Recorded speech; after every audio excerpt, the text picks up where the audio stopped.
आज गिरीश घरी परतला तेव्हाच तो खूपच नाराज दिसत होता. जवळजवळ महिन्याभरापूर्वीच त्याच्या वडिलांचं निधन झालं होतं आणि आता त्याला गावी एकटंच राहणाऱ्या आईची सुद्धा काळजी लागून राहिली होती. घरात पाऊल टाकल्यावर त्याने टाय सैल केला, बूट काढू लागला.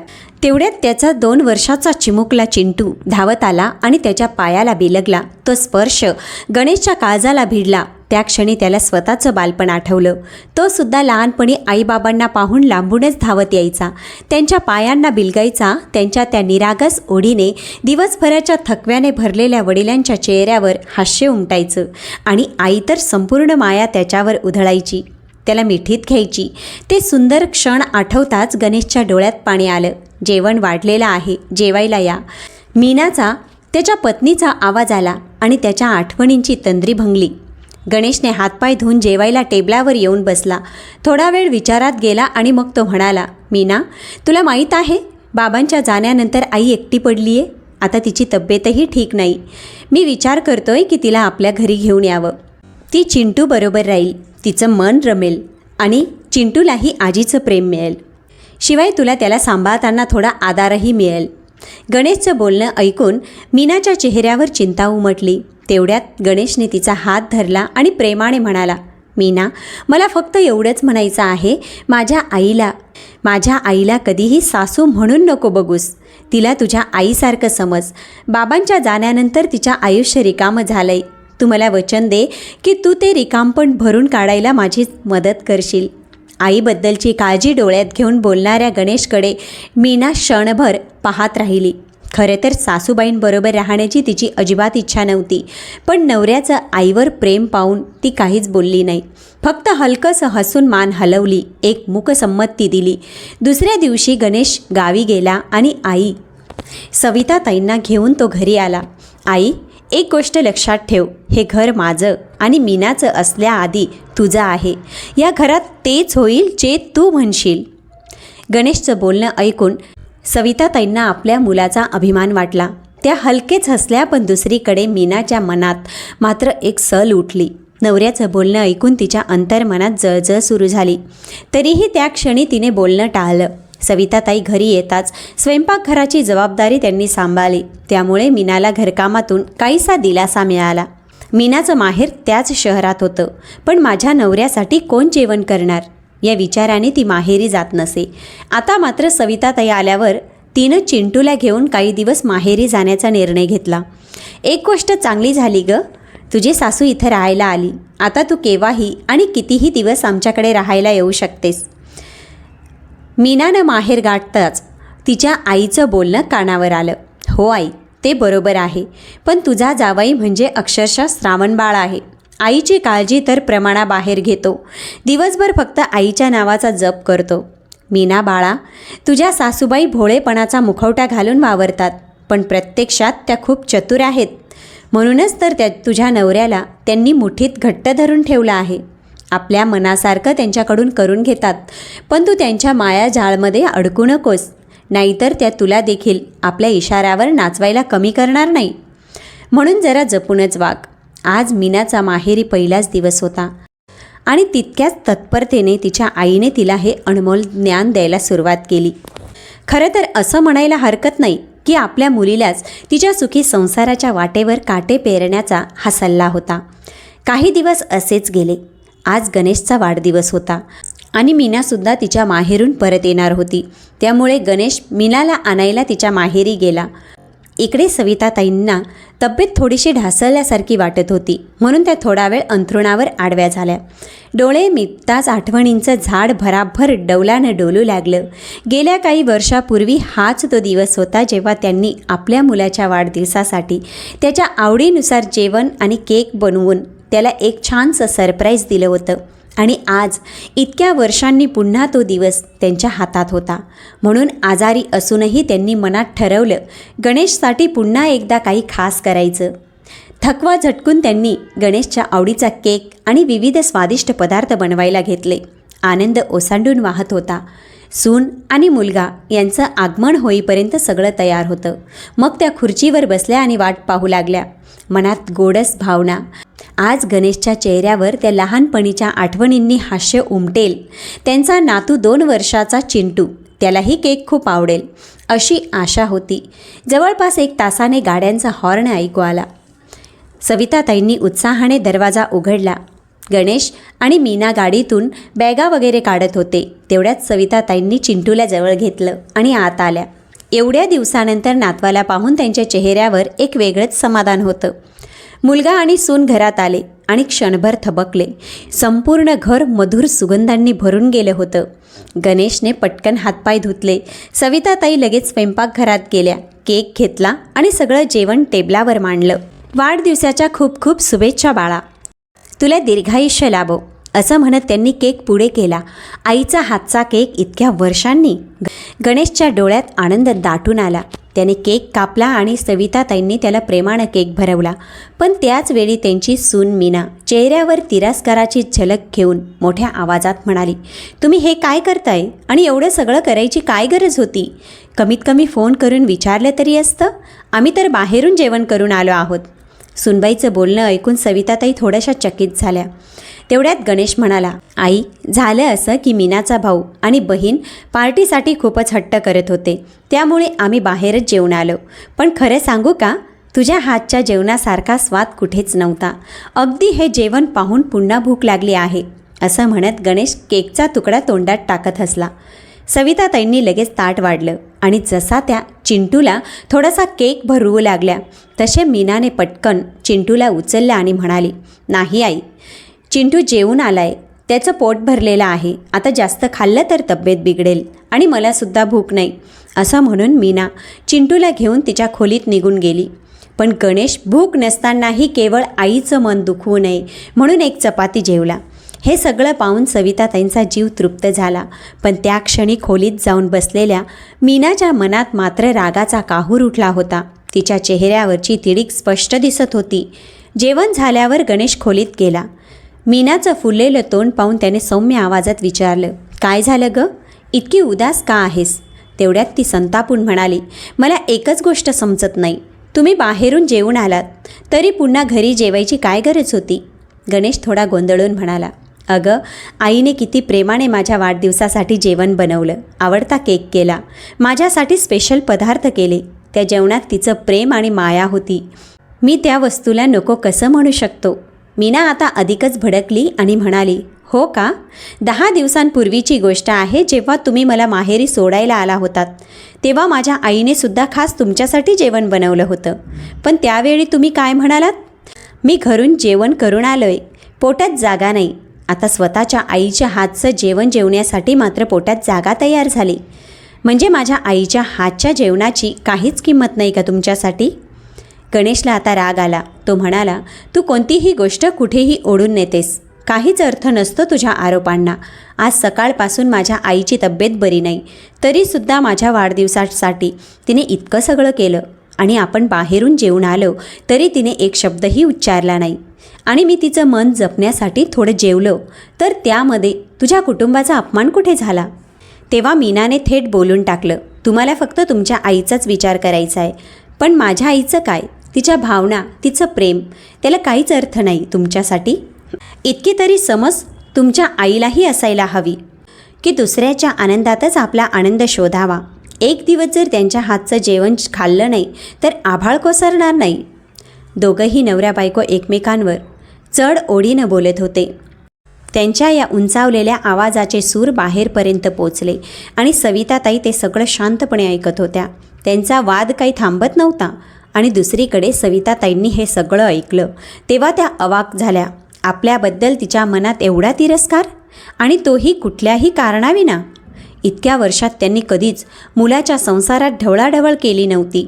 मीनाचं लग्न झाल्यावर जेव्हा ती त्यांच्या घरी आली तेव्हा सविताताईंना वाटलं होतं, आता आपल्या आयुष्यात एक लेक आली. त्यांनी मीनाला कधी सून समजलंच नाही, नेहमी लेकीसारखं प्रेम दिलं, तरीही ती कधीच खुश दिसली नाही. हे सगळं आठवून सविताताईंचं मन निराशेने भरून आलं. ते विचार करू लागल्या, मुलाने बोलावलं म्हणून आले इथं, पण राहिले असते गावीच तर बरे झाले असते. निदान मुलगा सुनेत वाद तरी झाले नसते. कसं तरी वातावरण थोडं शांत झालं. काही दिवस गेले आणि एक दिवस मीना सविताताईंजवळ आली आणि म्हणाली, आई, परदेशातून माझे मोठे दादा आणि वहिनी आलेत. आज रात्री त्यांच्यासाठी जेवण आहे. आमच्या कुटुंबातले सगळे येणार आहेत. जवळपास 10 लोक असतील आणि इकडे आपणही आहोत. म्हणजे 15 लोकांचं जेवण करावं लागेल. मला बाजारात जावं लागेल. भेटवस्तू घ्यायच्या आहेत त्यांच्यासाठी. मीनाचं बोलणं ऐकून सविताताई म्हणाल्या, आजकाल ऑनलाईन जेवण ऑर्डर करता येतं गं. मग एवढं टेन्शन का घेतेस? बाहेरूनच ऑर्डर कर ना. मीना शांतपणे म्हणाली, नाही आई, तुम्हाला माहीत आहे ना, बाबांची तब्येत बरी नसते. बाहेरचं खाणं त्यांच्यासाठी योग्य नाही. आणि मग माझा दादा आणि वहिनी काय म्हणतील? आपल्या घरी बोलावलं आणि स्वतःच्या हातचं जेवणही घालू शकलं नाही. मीनाचं बोलणं ऐकून सविताताई हळूहळू म्हणाल्या, तुझं म्हणणं बरोबर आहे. घरचं जेवण गरजेचं असेल तर मीच बनवते. सविताताई दुपारपासूनच स्वयंपाकाच्याच तयारीला लागल्या. न थांबता काम करत राहिल्या. सततच्या मेहनतीमुळे थकवा जाणवू लागला. अंगावर शिथिलपणा आला. पण मनात एकच विचार, आता थांबले तर वेळेत जेवण कसं होईल? पाहुणे येण्यास थोडाच वेळ राहिला आहे. त्या पुन्हा कामाला लागल्या.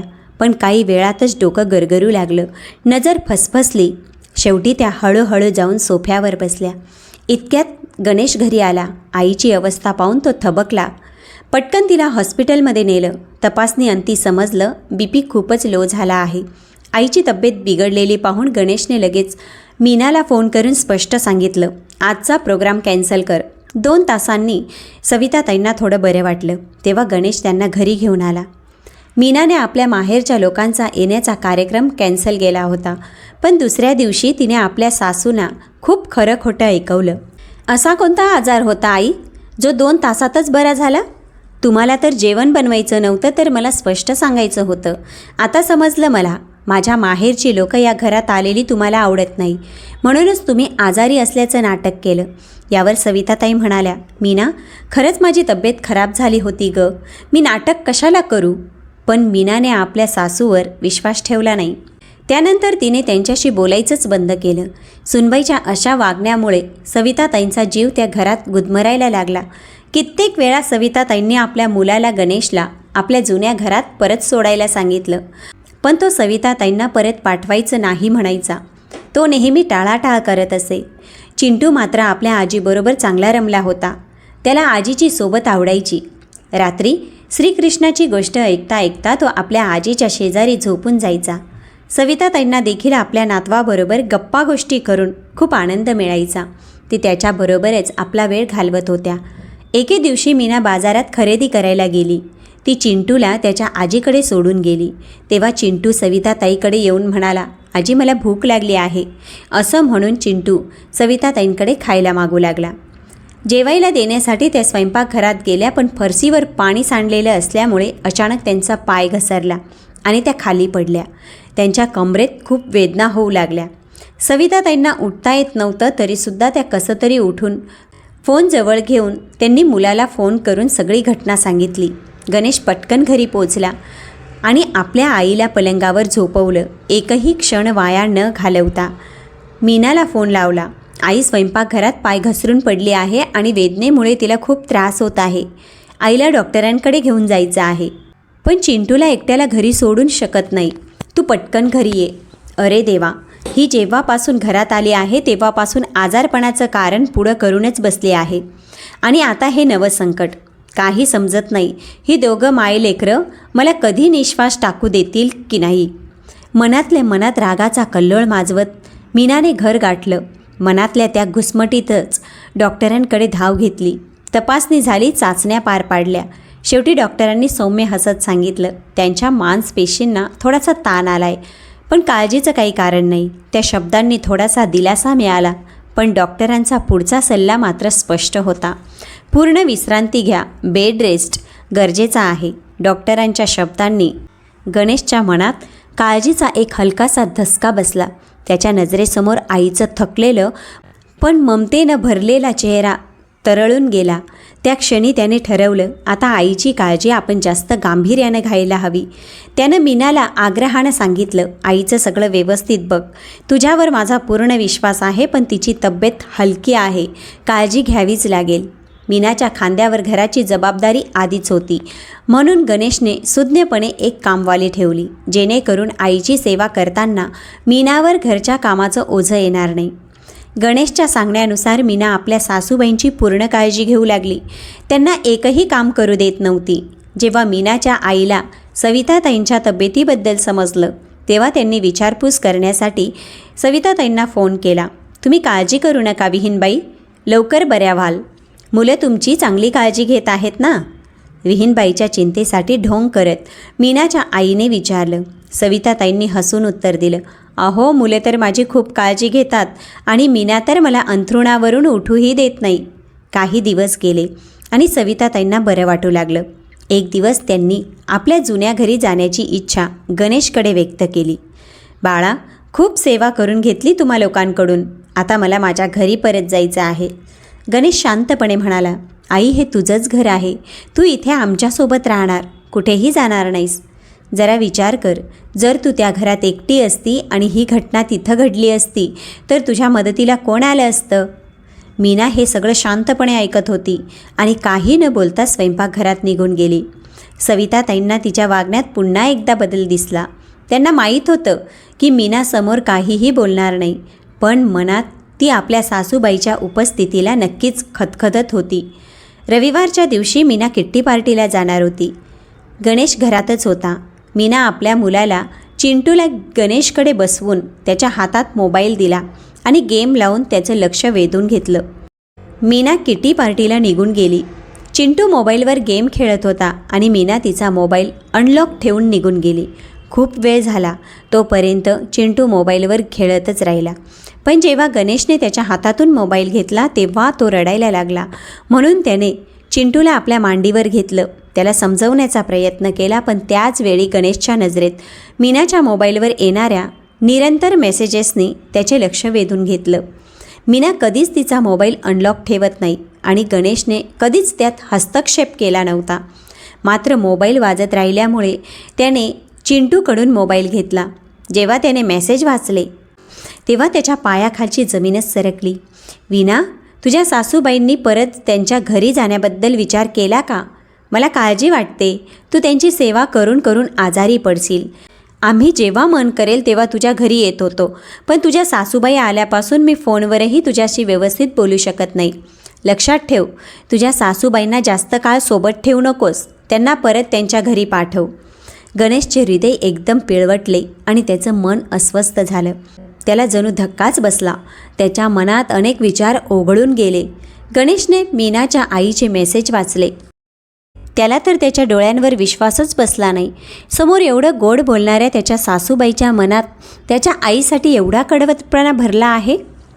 हे पाहून त्याला खूप आश्चर्य वाटलं. पण सर्वात अधिक विस्मयचकित करणारी गोष्ट म्हणजे त्याच्या पत्नीने आपल्या आईचा मेसेज येण्याआधीच मेसेज लिहिला होता. आई, काय सांगू, जेव्हापासून माझ्या सासू आजारी पडल्या आहेत माझ्या डोक्याला तापच झाला आहे. तुझ्या सांगण्यानुसार मी त्यांच्याशी सरळ बोलतही नाही. काही दिवसापूर्वी त्या असं म्हणत होत्या की मला माझ्या घरी जायचं आहे, पण आता तर त्या अंथरुणावर पडून आहेत. मला तर वाटत नाही की आता त्या परत जातील. मला तर कंटाळा आला. माहीत नाही मला केव्हा सासूबाईच्या ओझ्यापासून मुक्ती मिळेल. ते वाचताच गणेशच्या चेहऱ्यावर आश्चर्याची छाया उमटली, पण क्षणातच ते आश्चर्य संतापात परिवर्तित झालं.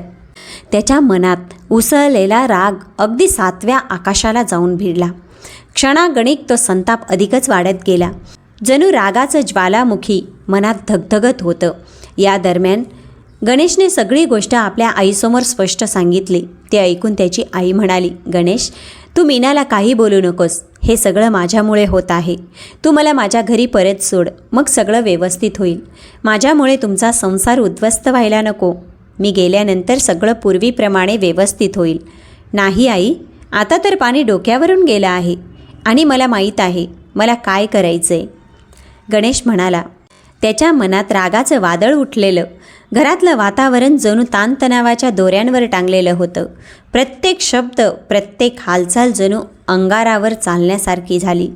डोक्यात एकच विचार घोळत होता, कधी मीना परत येणार. त्या क्षणी मीना घरात आली. गणेशने तिला तिचा मोबाईल दिला. गणेशच्या हातातून मोबाईल घेत असताना मीनाच्या मनात एक विचार आला. मोबाईलवर तिच्या आईचे मेसेज येतात. गणेशने ते वाचले तर नाहीत ना? थोडी भीती वाटली, पण गणेशच्या चेहऱ्यावर राग नव्हता. याचा अर्थ सगळं व्यवस्थित आहे. मीनाला या गोष्टीचं आश्वासन मिळालं. त्यावेळी गणेश म्हणाला, चल मीना, आज तुझ्या माहेरी जाऊया. मीनाच्या आईच्या घरी जाण्याची गोष्ट ऐकताच ती आनंदाने उड्या मारू लागली. ती पटकन तयार होऊन चिंटूला घेऊन आली.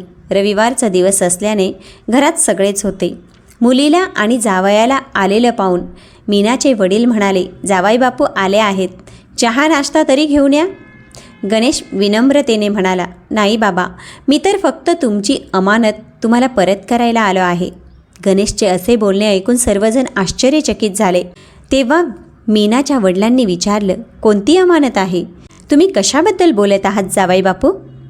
गणेश थोड्या कडक आवाजात म्हणाला, बाबा, तुम्ही तुमच्या मुलीला तुमच्या जवळच ठेवा.